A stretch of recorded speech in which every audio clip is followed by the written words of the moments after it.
नमस्कार, बहुत बहुत स्वागत है आप सभी का हमारे विशेष कार्यक्रम राम नारायण राम में। मैं आप सभी के साथ हाजिर हूं कंचन। राम नारायण राम एक ऐसा कार्यक्रम है जिसके माध्यम से हम आप तक वो जानकारियां पहुंचाते हैं, वो बातें, वो ज्ञान पहुंचाते हैं जिसके बारे में आप नहीं जानते हैं और आज तक आपको किसी ने बताया भी नहीं है। ये वही बातें हैं जो आपको अपने जीवन में उतारनी है और उसके बाद सिर्फ खुद को नहीं बदलना बल्कि आपके आसपास के लोगों को भी ये ज्ञान देकर उन्हें बदलना है और उन्हें सच्चाई बतानी है कि आप किस राह, किस मार्ग पर चल रहे हैं। तो चलिए अपना कार्यक्रम यहाँ पर आरंभ करते हैं। हमारे साथ संतान दल के प्रेसिडेंट शंकर सरकार जी हैं। बहुत बहुत स्वागत है गुरु जी आपका। और हमारे साथ यहाँ पर एक और मेहमान है संगीता मुखर्जी जी, आपका भी बहुत बहुत स्वागत है मैम। राम नारायण राम। राम नारायण राम। तो इस कार्यक्रम को आरंभ करेंगे और हमेशा से हर एपिसोड में हम बहुत ही महत्वपूर्ण विषयों पर चर्चा करते हैं और प्रेसिडेंट जी हमें बहुत ही सारी ज्ञान की बातें बताते हैं। तो चलिए आज का भी कार्यक्रम यहाँ पर आरंभ करते हैं। प्रेसिडेंट जी, मेरा आपसे प्रश्न है कि हमने हमेशा से देखा है लोग जब मूर्तियों की पूजा करते हैं तो वो अपने माता पिता की फ़ोटो जो होती है वो भी मूर्तियों के पास रख देते हैं, उनकी भी पूजा अर्चना करनी शुरू कर देते हैं। कहते हैं कि माता पिता जो है वो हम भगवान का दर्जा उन्हें देते हैं, इसलिए भगवान के पास उनकी मूर्ति लगा देते हैं, उनकी तस्वीरें लगा देते हैं और उनकी पूजा पाठ करते हैं। क्या ये आपको सही लगता है? मूर्ति का एक पैसा कीमत है, हम मानता नहीं, लेकिन मेरा माता पिता का कीमत है। अगर माता पिता का भी याद करेगा, पूजा करेगा तो भी ज़्यादा काम होगा। मूर्ति का पीछे मत भागिए। मूर्ति आया 50,000 साल पहले धरती में। जो ऋषि लोग, ज्ञानी लोग थे, वो मूर्ति को सामने रख के हम समाज को सीख देते थे कि तुम ऐसा ऐसा ऐसा करो। अभी मूर्ति भगवान बन गया, तो खुद भगवान होते हुए फिर आदमी का बना हुआ मूर्ति हमारा कैसे भगवान हो सकता है? भगवान दो है क्या? एक मूर्ति भगवान, मैं खुद भगवान, आसमान में भगवान, मस्जिद में भगवान, अल्लाह, फिर मंदिर में भगवान। ये क्या हो रहा है? अरे इतना बुरा चीज हजारों साल से हो रहा है। कोई इंसान, कोई पढ़े लिखे समझदार आदमी अभी तक धरती में कोई नहीं बताया। क्यों समय बर्बाद करते हो? क्यों पैसा बर्बाद करते हो? जिंदगी बहुत कीमती होता है, समय बहुत मूल्यवान होता है, बहुत कीमती होता है। समय को ठीक प्रॉपरली, ठीक ढंग से, ठीक आधार से उसको हमारा समझना और उसको ठीक ढंग से काम पर लगाना चाहिए। तो मूर्ति पूजो का कोई आवश्यकता नहीं है। मैं खुद जिंदा मूर्ति हूँ। हमारा जिंदा मूर्ति, जिंदा मंदिर का सामने एक विवेक, असली भगवान अल्लाह खुदा गॉड है। तो आदमी का बना हुआ मूर्ति की क्या आवश्यकता है? क्या मिला है? किसको मिला है? I can challenge everybody. जो आज तक 5,000 साल से मूर्ति पूजा चालू है, तो कौन इंसान को, कोई इंसान को क्या मिला है? जिस मूर्ति का पूजा करता है वो मूर्ति को भी रात को कोई इंसान का घर में आके दरवाजा में, डोर में ठक ठक ठक किया है, बेटा उठ, तेरा क्या समस्या है, तेरा क्या प्रॉब्लम है, क्या क्या दुख है, तेरा को खाना मिला कि नहीं मिला? अरे वही तो खाने के लिए हमारा सबका इंसान का घर में भिखारी बन के, भिक्षुक बन के, दास बन के और शरणार्थी बन के घर का एक कोने में बैठा है। जी बिल्कुल। उनको याद करके ना वो कुछ दे सकते, ना हम उसको कुछ दे सकता है। उनका कोई अच्छा कर्म है, अच्छा सोच है, सुझाव है, उनको लागू करो ना जीवन में, कर्म में। जी बिल्कुल। तो प्रेसिडेंट का कहना है कि असली पूजा ही है माता पिता की सेवा करना। हाँ, जब तक वो जिंदा है। डेफिनेटली, क्योंकि जब वो जिंदा हैं, जब हम छोटे थे, उन्होंने निस्वार्थ होकर दिन रात एक करके हमारी, एक तरह से हम बोलेंगे जब हम चल फिर नहीं पाते थे तो हमारी भी सेवा ही करी है उन्होंने। बिल्कुल। जब एक दिन का बच्चा होता है, अब कोई भी चीज़ खुद नहीं कर पाता, तो उस तरह से जब उन्होंने निस्वार्थ होकर हमारी सेवा करी है, तो वही निस्वार्थता हमें उनके बुजुर्ग होने पे भी दिखानी है।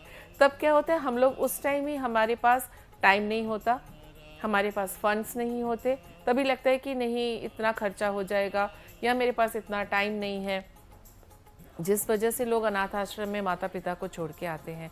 तो असली पूजा है माता पिता की सेवा करना, क्योंकि आज आप जिस भी पोजीशन पे हो, जहाँ भी पहुँचे हो, या जितना भी सुंदर स्वास्थ्य आपका है, तो उसके पीछे तो योगदान उन्हीं का है, उन्हीं का सेक्रीफाइस है।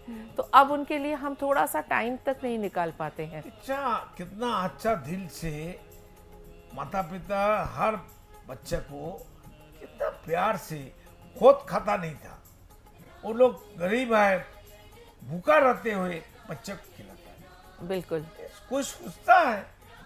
अच्छा, उसके बदले में माता पिता को भी खाना पीना, या कोई आप उनको एक डायमंड रिंग गिफ्ट कर दी मम्मी को कि भाई ये रख लो, पर मेरे पास टाइम नहीं है, उनको ये सब कुछ नहीं चाहिए।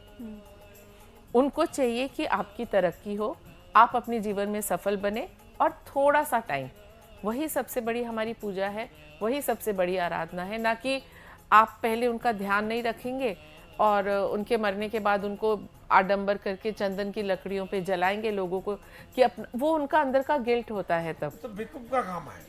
वो उनका गिल्ट काम करता है कि नहीं, सच में अगर मैं उस टाइम ये कर लेता, उनकी ये बात सुन लेता या उनके पास बैठ जाता, तो ये बाद में अफसोस ना करके उसको हम अभी कर सकते हैं। यही हमारी सबसे बड़ी आराधना है, क्योंकि उनका आशीर्वाद से हमें इतनी ऊर्जा मिलती है, इतना हम आगे बढ़ने की माता हिम्मत पिता मिलती का है। जो खुश है, दिल का अंदर का, जी, वो है विवेक। माता पिता असली विवेक है, वही हमारा असली धर्म का जरिया जी, है, जी। वही हमारा नेचर है, वही हमारा भगवान है। कौन है भगवान? कहाँ है भगवान? कहाँ है अल्लाह? मारो गोली उसको। जी। तो प्रेसिडेंट का यही कहना है कि माता पिता के जिंदा रहते हुए उनकी सेवा करना, उनका ध्यान रखना, और सबसे बड़ी चीज़ है आज के दिन में उनको थोड़ा सा वक्त देना। यही सबसे बड़ी आराधना है, यही सबसे बड़ी पूजा है। मूर्ति पूजा में कुछ नहीं रखा। कोई भी हम उनको चैलेंज करके कह सकते हैं कि हाँ, घंटों मूर्ति के सामने दिया जला के और नेचर में उगने वाले ही फूल तोड़ के, उसमें भी हमारा कोई, हमने नहीं तैयार किए वो फूल, हम जाते हैं पेड़ से 10 सुंदर सुंदर फूल तोड़ के उन्हीं को बिना पूछे हाथ जोड़ के प्रार्थना भी नहीं करती है, जी, मांगता भी नहीं है, तोड़ लेते सब बाप का जो इधर ही है। उन्हीं फूलों से हम क्या करते हैं, मैन मेड जो मूर्तियां हैं उनके पीछे समय लगा रहे हैं। उन्हीं को माता पिता कह के हाथ जोड़ के और अपने काम पे निकल जाते हैं। उससे बेहतर है कि 5 मिनट अपने माता पिता के पास बैठे। बिल्कुल। उससे क्या होगा, फैमिली में एक इम्पैक्ट पड़ता है, बच्चे भी देखते हैं कि हाँ, ये कितना ज़रूरी पार्ट है। वो देखेंगे तभी तो आगे करेंगे। बिल्कुल।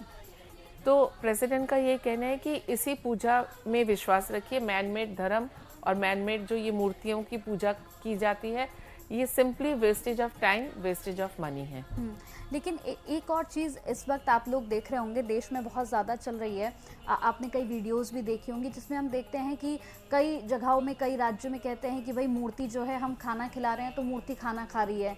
कई आपने ऐसी वीडियोस देखी होगी कि हम जो है किसी मूर्ति को प्रसाद चढ़ा रहे थे तो वो प्रसाद मूर्ति ने ग्रहण किया है, फिर वहाँ भीड़ लग जाती है, दूर दूर से लोग आते हैं कि भाई हमारा तो प्रसाद यहाँ पर इस मूर्ति ने ग्रहण किया है, और पूजा पाठ शुरू हो जाती है।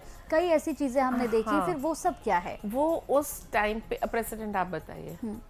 ऐसा सिचुएशन होता है, कोई बताता है धरती में कोई अच्छा इंसान नहीं है उसको गोली मारने के लिए, तो मेरे को कहेगा तो मैं गोली मारूंगा, मैं तो डंडा मारूंगा। ऐसा क्या चल रहा है धरती में? कानून नहीं है, संविधान तो बनाया, उसके क्या काम पर लगाता है? पुलिस मिलिट्री क्या काम पर है? वो दिखाई नहीं देता हम लोग को। मिनिस्टर लोग के अंधा है, जस्टिस लोग अंधा है, सब चेयर में बैठ जाएगा, जब केस आएगा तब विचार करता है, सामने दिखाई नहीं देता आने जाने का टाइम। मैं आपको एक एग्जांपल बताती हूँ। एक बहुत बड़ा प्रोसेशन जा रहा था रोड से, आगे वाले लोग कुछ नाराबाजी कर रहे थे और जो बिल्कुल पीछे पीछे जुड़ते जा रहे थे, उनसे पूछा गया कि भाई ये किस चीज़ की नारेबाजी है? तो पता नहीं, वो भी कह रहे हैं कि नहीं चलेगा, नहीं चलेगा, ऐसा कुछ नहीं चलेगा। पर उससे अगर पूछा जाए क्या नहीं चलेगा, तो पता नहीं, वो जा रहे थे, हम भी पीछे जुड़ गए। तो ये भेड़ चाल है। वो अपने ही 10-20 लोगों को खड़ा कर देते। जैसे मैं नाम नहीं लूंगी, बाबाओं का सभा होती है लंबी, बड़ी बड़ी, हजार लोग आते हैं। बाबा बीच में से एक आदमी को बुलाते हैं, बता तेरी क्या प्रॉब्लम है। वो सारे प्लांट किए होते हैं, वो सारे उनको वहां बिठाया जाता है। आप सिंपल हैं, आप जाके सोचते हैं अरे इन्होंने तो भीड़ में से एक लड़के को खड़ा करके बोल दिया कि तेरी माँ बहुत बीमार है, ये ले 10,000 रुपए, माँ का इलाज करा। ठीक है, वो वहां से पहले बिठाया रखा होता है।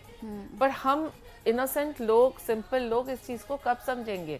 किसी में इतनी पावर ऐसे भरी सभा में बैठ के कहना, और उसके बाद क्या उसको 10,000 रुपए दे दिए गए। बाकी 10 लोगों ने देखा कि अरे ये बाबा तो देखो भीड़ में से लोगों को बुला बुला के उसकी माता जी के इलाज के लिए पैसे दे रहे हैं। तो वहाँ लोग जो अमीर लोग हैं उस सभा में, वहाँ उनको लाखों लाखों दक्षिणा देके जाएंगे। ये तो उनकी एक इन्वेस्टमेंट हो गई ना। बिल्कुल। ऐसे 10 लोगों को बिठा दिया कि भैया आज तुम्हारे घर में बहुत प्रॉब्लम है, तुम आना, हम तुमको जो भी होगा ये करवा देंगे। तो इंसान क्या होता है उसी के पीछे चलने लग पड़ते हैं कि ये बाबा लोगों की सेवा करते हैं, इनको जितना हो अपना नेकलेस उतार के, अंगूठी उतार के, मतलब एक ना वो हिप्नोटाइज टाइप का एक एटमॉस्फेयर बन जाता है। तो ये भी वही है, अगर 10 लोग वहाँ मंदिर में बोलना शुरू कर दे कि देखो आज इस मूर्ति ने दूध पी लिया, सब लोग भाग रहे हैं। ऐसा आप सिंपल अपने दिमाग से सोचिए, ऐसा कभी पत्थर दूध पी सकता है? ऐसा नहीं होता। उसके बाद क्या होता है, वो जगह तीर्थ स्थान बन जाती है। तीर्थ स्थान बनने के बाद क्या होता है, लीटर लीटर दूध बाल्टियों में भर भर के उस मूर्ति पे चढ़ाया जाता है, वही दूध नालियों में बह रहा होता है। इसमें किसका स्वार्थ है मुझे समझ में नहीं आ रहा कि वो दूध तो या तो बोले कि हाँ भाई दूध ऐसे बहाओ मत, दूध की थैलियां दे जाओ, कम से कम पंडित जी उसको घर तो ले जाए। ये कैसी भक्ति है, कैसी श्रद्धा है कि जहाँ हमारे देश में, अगर हम अपनी देश की ही बात करें, बच्चे कितने करोड़ों बच्चे बिलो पॉवर्टी लाइन, मतलब वो कूड़ेदान में से खाना ढूंढ ढूंढ के खाते हैं, और वहीं पे ऐसे नालियों में दूध बह रहा है। कोई तो कानून होना चाहिए। क्या हमारे देश के पॉलिटिशियन या जो पॉलिटिकल पार्टीज जीत चुकी हैं, जो अभी बड़ी बड़ी पोजीशन पे हैं, वो इस रूल को बंद क्यों नहीं कर पाते कि भैया मंदिर में आप लाए हो, चलो आपके पास पैसा है, आपके पास भक्ति है, आप दूध लेके आए हो, आप दूध पैकेट में ही एक ड्रम में जमाइए और उसको जाके गरीबों में बांटा जाए। क्या फायदा है ऐसे एक काली सी पत्थर पे दूध चढ़ा के? अगर मैं मानती हूँ कि चलो आपने उसको भगवान भी मान लिया, भगवान मान के भी चढ़ा रहे हो, तो क्या पूछो उस भगवान से जाके कि क्या वो खुश हो रहा है, आपकी इस हरकत से खुश हो रहा है, या आप जिस पाप को छुपाने के लिए इतना कुछ कर रहे हो, क्या सच में वो पाप धुल रहे हैं? या कि आप वही दूध जाके गरीबों में बांटिए, जो बिलो पॉवर्टी लाइन में जो गांव हैं, बस्तियां हैं, वहां जाके बांटिए, उनका जो आशीर्वाद मिलेगा उससे शायद आपके थोड़े से पाप धुल जाए। तो क्या इतनी सी बात लोगों को समझ में नहीं आती? धर्म के नाम पे क्या बेवकूफी करे जा रहे हैं हम लोग। मुझे लगता है कि धर्म को आज के समय में एक बिजनेस बना दिया है, और वो बिजनेस पूरा फल फूल रहा है। मतलब इस बिजनेस, पॉलिटिकल पार्टी बिजनेस है, हाँ, और एजुकेशन भी बिजनेस कर दिया, मेडिकल बिजनेस कर दिया, धर्म बिजनेस कर दिया, और व्यक्ति मालिकाना लागू कर दिया, इसलिए बिजनेस अच्छा चलता है। व्यक्ति मालिकाना हटाओ ना, सब बंद हो जाएगा, सब बेकार हो जाएगा। धोती में कमी कहाँ है? नेचर और ईश्वर, अल्लाह, खुदा, गॉड, कुछ भी बोलो, राम नारायण में सब कुछ दे चुके हैं। हमारा जन्म होने से पहले ही धरती बन चुके हैं। मेरा जन्म से पहले मेरा माँ का छाती में दूध आता है। अरे प्रकृति कितना समझदार है, होशियार है, अलर्ट है, तो सोचो भाई। बिल्कुल, ये जो धर्म के नाम पे जो लोगों को लूटा जा रहा है, या जो बिजनेस आपने कहा अभी, और इस बिजनेस में सबसे मजे की बात है, कोई अकाउंटेबिलिटी नहीं है। आपको किसी पंडित ने कह दिया 10 दिन बाद आपका ये काम हो जाएगा, अगर नहीं होता तो क्या आपने कभी जाके पंडित को चार्ज किया? मैं आप मतलब आपको नहीं कह रही, मतलब इन जनरल लोगों से कह रही हूँ, कभी जाके पंडित को चार्ज किया कि भैया आपने हमारी ये पूजा कराई, आपने मुझे ये टाइम दिया था, मेरे की इस टाइम के बाद मेरे ग्रह बदल जाएंगे, मेरा तो कुछ भी नहीं हुआ, मेरी नौकरी नहीं लगी, तो आप मेरा सामान मुझे वापस करिए। कभी किया हमने? यहाँ हम वही इंसान इतना समझदार है कि ऑनलाइन में अगर हम 500 रुपए की भी चीज़ मंगवाते हैं, वो जब खराब आ जाती है, हम 10 बार फ़ोन करके, मैसेज करके कि इसको रिटर्न करिए, मेरा पैसा वापस करिए करते हैं। लेकिन ये एक इतना बढ़िया बिजनेस है, यहाँ नो रिटर्न पॉलिसी है। इसका एक छोटा सा एग्जाम्पल मतलब मेरे पास है, जो मेरे से ही रिलेटेड है। जैसे भी पिछले दिनों मेरी मतलब मुझे ऐसा लग रहा था कि मेरी चीज़ें बहुत ख़राब हो रही हैं, जीवन में कुछ अच्छा नहीं चल रहा है, बहुत ऐसा लग रहा है अब कुछ नहीं होगा, सब कुछ खत्म हो जाएगा। तो मैंने भी ऐसे ही एक पंडित जी हैं, उनसे पूछा कि ऐसा क्यों हो रहा है मेरे साथ, मतलब मैं बहुत डिस्टर्ब फील कर रही हूँ, ना पैसे अच्छे कमा पा रही हूँ, तो मैं ऐसा क्यों हो रहा है मेरे साथ? तो उन्होंने मेरा डेट ऑफ बर्थ वगैरह सब कुछ लिया, फिर देखा, फिर बोलते हैं कि आपके साथ तो बहुत प्रॉब्लम चल रही है, और ये तो अभी आपका 2034 तक रहेगा। Oh my God. क्योंकि आपका राहु जो है वो भी एक्टिव है, वो भी आपको परेशान कर रहा है, आपका केतु भी आपको परेशान कर रहा है। तो आपके 1.5 लाख, जो हम शायद कल भी एपिसोड में बात कर रहे थे, तो उन्होंने कहा कि आपके 1.5 लाख जप होंगे, वो करवाना पड़ेगा कंचन जी आपको। तो मैंने कहा कि मेरे पास तो इतना टाइम नहीं है, लेकिन मैं क्या करूँगी। बोले कोई बात नहीं, आप कोई महापुरुष हो, कोई बहुत बड़े विद्वान संत हो, आप उनको बुला के करवाइए। लेकिन कल आपकी बात से मुझे एक बात तो समझ में आई कि प्रॉब्लम अगर मुझे है तो जब तो मैं ही करूंगी ना। Exactly. मैं करूंगी तो मुझे वो फल मेरा मिलेगा। खाना तो मेरे को ही खाना पड़ेगा। एग्जैक्टली, अगर वो करेंगे तो मुझे फल कैसे मिल जाएगा। तो ये मैं कल रात भी बैठकर सोचती रही कि वो ये बात, मतलब दम था आपकी बात में कि अगर बिल्कुल। मुझे प्रॉब्लम है तो उसका सोल्यूशन मेरे ही पास है। आप अगर उस मेरे 1.5 लाख जब करोगे तो उससे मेरी लाइफ में कैसे चेंजेस आएंगे। तो ये एक बहुत बड़ा एग्जाम्पल मुझे कल आप लोगों से मिला। और मैं ये चाहूँगी कि दर्शक जो हमें देख रहे हैं, जो आपकी बात सुन रहे हैं, वो भी इस बात को अपनी लाइफ में समझे कि हम लोगों को सिर्फ और सिर्फ बेवकूफ़ बनाया जा रहा है, धर्म के नाम पर बेवकूफ़ बनाया जा रहा है। कहीं हमसे पैसे लूटे जा रहे हैं, कहीं हमें मतलब मेंटली परेशान किया जा रहा है। धर्म का नाम से बेवकूफ बनाता है। पॉलिटिकल लोग, वो भी अपनी स्कूल का टीचर लोग, सभी लोग। क्या पढ़ाई होता है अभी। हमारा बचपन में जो पढ़ाई किया मैथमेटिक्स का, मतलब इतना किलो चावल में इतना काकोर है, तब इतना फायदा हुआ। तो इतना फायदा करने के लिए कितना किलो चावल में कितना काकोर मिलाना पड़ेगा। काकोर मिलाना चावल में, ये भी हमको सिखाया था बचपन में। हम खुद मैथमेटिक्स किया। मतलब ऐसा एग्जाम्पल बुक में ही दिया हुआ है तो बच्चा वो पढ़ के वही तो सीखेगा। बिल्कुल बिल्कुल। कोई डिसेंट एग्जाम्पल भी। कोई बुक में मेडिसिन का बात है तो क्यों मेडिसिन बात नहीं रहेगा। हर इंसान का अंदर 50,000 करोड़ आत्मा है, क्यों नहीं स्कूल का टीचर एजुकेशन हमको नहीं बताएगा। ये मैन-मेड एजुकेशन की क्या जरूरत है। नेचर का बात मैन-मेड एजुकेशन में डालो ना। नेचर का जो एजुकेशन है, जो सीख है, जो ज्ञान है, प्रज्ञा है, जो वो हमको दिशा देता है, वो क्यों मैन-मेड एजुकेशन में नहीं डालता है। इसलिए मैन-मेड एजुकेशन नहीं चाहिए। आदमी का बना हुआ शिक्षा हमको जरूरत नहीं है। आदमी का बना हुआ धर्म नहीं चाहिए। आदमी का बना हुआ पॉलिटिकल पार्टी नहीं चाहिए। वो तो प्राइवेट लिमिटेड कंपनी है।